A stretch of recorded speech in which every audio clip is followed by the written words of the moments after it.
एक चीज नहीं हैंडल कर सकते कि हिंदुस्तान इस वक्त $70 बिलियन खर्च रहा है अपने डिफेंस पे, और वो फिर भी 2.1% है उनका जीडीपी पे।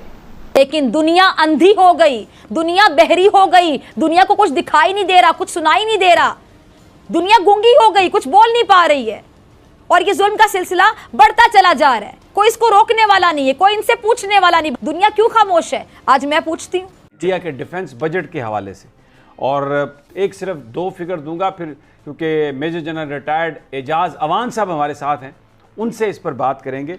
देखिए, तकरीबन 49.6 बिलियन डॉलर्स का ये बजट है, 3% उन्होंने इंक्रीज की है। बजट भी पेश कर रहे हैं और तगड़ा बजट पेश कर रहे हैं। डॉक्टर जयशंकर हैं, वो हैं तो इंडिया के मिनिस्टर फॉर एक्सटर्नल अफेयर्स, लेकिन वो सारा कुछ रिप्रेजेंट कर रहे हैं कि ये जो पांचवा, वो कहते हैं जी 5वीं लार्जेस्ट इकोनॉमी है इंडिया, 5वीं लार्जेस्ट इकोनॉमी, और हमने अपना जो दुनिया के सामने बजट रखा है, उन्होंने बेसिकली 10 इंपॉर्टेंट चीज़ें गिनवाई हैं। उन्होंने कहा जी इंडिया जो है वो एक, पहली बात उन्होंने ये कि नहीं इंडिया जो है स्ट्रॉन्गर इंजन है ग्लोबल ग्रोथ का, ठीक है जी।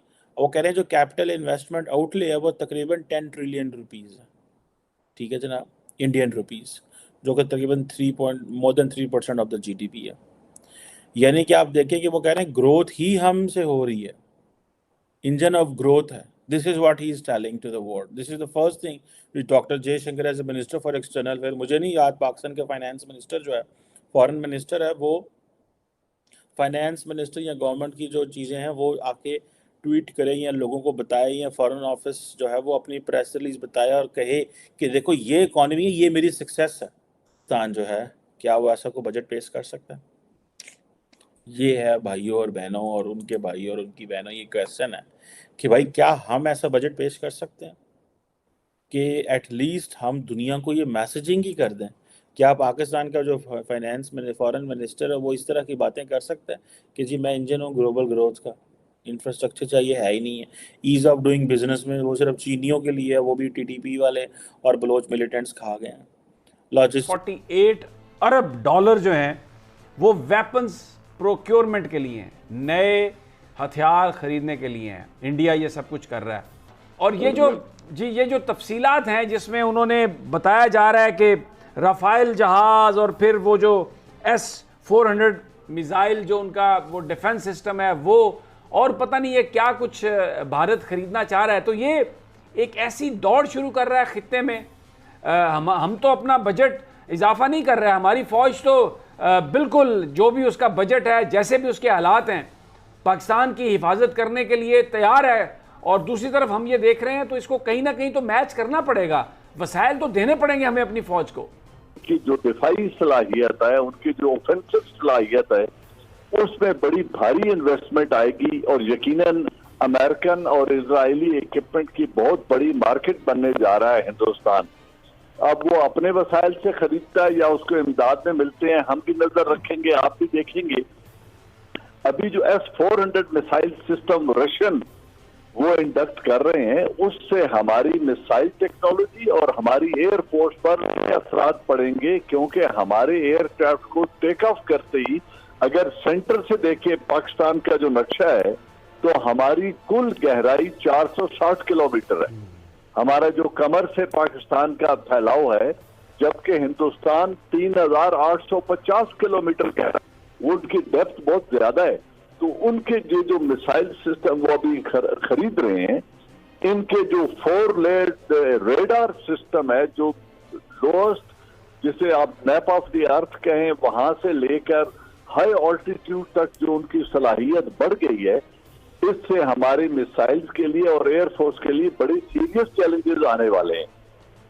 फिर वो इसको जब बैक करेंगे राफेल एयरक्राफ्ट से, जब वो तमाम इंडक्ट हो जाते हैं और ऑपरेशनलाइज हो जाते हैं। नेबर कंट्री इंडिया है, उनकी अगर बात करें, उन्होंने अभी आज बजट एलोकेट किया है, उसके ऊपर तकरीबन 90,000 करोड़ उन्होंने मेडिसिन का, मेडिकल सेक्टर का सिर्फ रख दिया है, यानी कि और इम्पोर्टेड मेडिसिन की कीमतों में कमी कर दी है। आप अंदर जाके देखे, मरीम नवाज ने अपनी फ्लेक्स लगाई हुई है। अच्छी बात है ना। जब मैं ये पर्ची लेके खड़ा हुआ ना, मेरा दिल कर रहा था मैं ऐसे लगाऊं इसके ऊपर।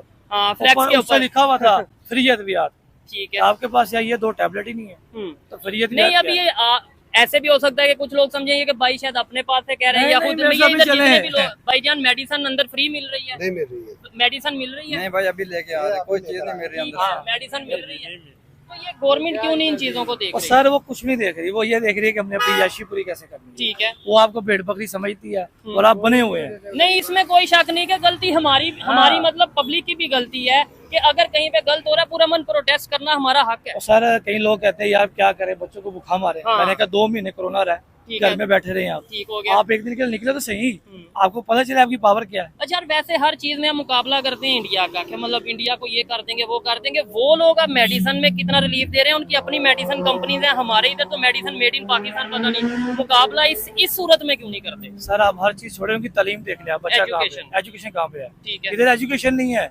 जब तक एजुकेशन नहीं होगी, इस भाई को नहीं पता होगा कि मेरे राइट्स क्या हैं, मेरी हिस्ट्री क्या है, मेरी बुनियाद क्या है। ठीक है, तो आप तो भेड़ बकरी है, बस ठीक है, बोली जाए ठीक कुछ हो भी गया। नहीं होना। और गवर्नमेंट भी ये चीज समझती है कि यार आवाम बर्दाश्त कर रही है तो हम करते जाएं, जितना भी अपना रेट बढ़ा दें या वो कुछ भी समझती है, वो तो हैरान होती होगी कि ये चुप कैसे क्यों लोग है। हैं ये। हकीकत बात है। ठीक है, मेरा हाँ जी, क्या इसी वजह से तो हमने मार खाई हुई है। ये चीज है, मैं समझता हूँ ऐसी पब्लिक, ऐसे नौजवान पाकिस्तान में होने चाहिए, नो डाउट। ये मुझे लगता है कि जैसे इन्होंने गुफ्तगू किया, अफोर्ड भी कर सकते हैं और खुशी मतलब इजी है, लेकिन आम पब्लिक जो अफोर्ड नहीं कर सकती वो खामोश है। क्या कहना चाहेंगे? यही तो बात है ना सर, हम एक दूसरे के बारे में सोचते नहीं है। कि मेरा काम हो गया, बात मेरा काम हो गया ना भाईजान, तो मैं चुप करके अपने काम से काम रखूंगा। हजारों करोड़ों तो उन्होंने अफगानिस्तान से लेकर नेपाल और भूटान तक को दे दिए। आपके अगर अच्छे ताल्लुकात होते हैं उनसे तो आज आपको भी कुछ मिल जाता, आपको IMF के साथ साथ इधर से भी कुछ मिल जाता, तो शायद थोड़ा आपका नहीं आवाम का हाल बेहतर होता। लेकिन आपने ये नहीं करना, क्योंकि आवाम के हाल का पब्लिक के किसको ख्याल है। कहते हो आजादी ली, जिस मुल्क बर्तानिया से आजादी दी, आज 70-70 लाख रुपए देकर उसका वीजा लेने के लिए तड़प रहे हो। बातें करते हैं बड़ी बड़ी, जुबानें इतनी लंबी लंबी, खुरमानियां दे दे के मुल्क लिया, खुरमानियां ले लेके मुल्क लिया। बातें करवा लो इनसे गज लंबी बातें। भूखे सो तुम लोग भूखे, इसी काबिल हो तुम लोग। हमें काफर देख के शर्माता है कि ये वो मुसलमान है जिनके लिए हमें आज आपने कहा काफर देकर शर्मा तो तरक्की करेगा सर, बहुत ज्यादा। भाई काफर तरक्की, हमारे जो सहाबा कराम थे, हमारे अल्लाह के नबी सल्लल्लाहु अलैहि वसल्लम ने जो हमें आज से 1500 साल पहले दीन दिया था, वो उसके ऊपर अमल कर रहे हैं। हमारा हुक्मरान क्या कर रहा है? हमारा वो इस पे अमल कर रहे हैं, वो इसके ऊपर अमल करके कामयाब है। और हम हमारे डिफेंस का बजट क्यों इंक्रीज कर दिया, 20% इंक्रीज क्यों किया? दफा के लिए खर्च करने का तखमीना है 1100 अरब रुपए। जरा इसको कंपेयर करिए, कर्जों के लिए और सूद के लिए खर्च करने के लिए जो रकम हमने रखी है वो डिफेंस बजट से कई ऊपर है। यानी 1620 अरब रुपए हमने कर्जों के लिए और सूद के लिए रखा है, और 1100 अरब के ऊपर मसले हो रहे हैं कि डिफेंस के लिए क्यों रख दिया। जनरल साहब, ये क्यों रख दिया जी डिफेंस के लिए 1100 अरब रुपए? ये तो पाकिस्तान को नुकसान हो गया। बहुत सारे लोग तो सोशल मीडिया पे ये लगे हुए हैं कहने।